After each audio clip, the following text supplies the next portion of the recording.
Ukraine's president is such a joke that voters replaced him with a TV comedian. In case you missed it, it can't be any worse than before, can it?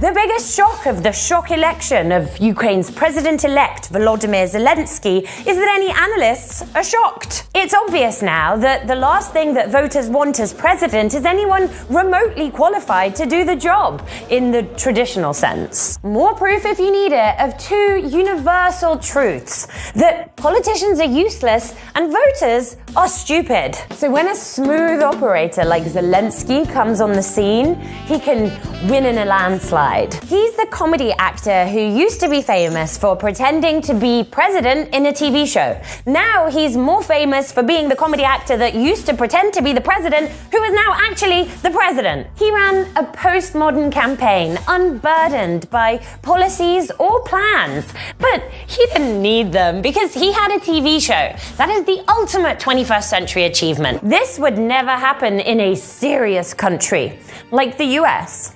Twice. Or maybe 3 times?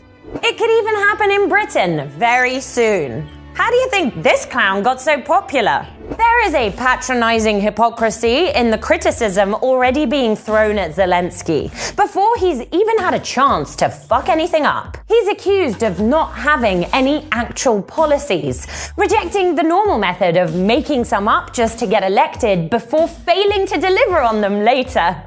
Some suggest he's under the influence of some shadowy oligarch, as opposed to all those other presidents that have won office without the help of secretive billionaires. Of course, the last guy in Ukraine just cut out the middleman and became an oligarch himself, although that's just a coincidence. And the biggest criticism of all, Zelensky has no political experience. But Ukrainians have plenty of experience of politics, and they just didn't like it. Will he end the Donbass conflict in the east, stop corruption, and get on with Russia? Nah.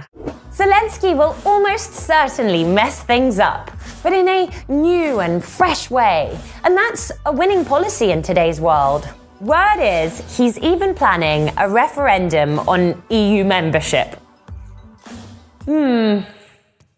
Which leaves the burning question. Once TV stars and comedians and soldiers and spies and oligarchs and orange people and just plain old politicians have messed up the job of being president, what's next?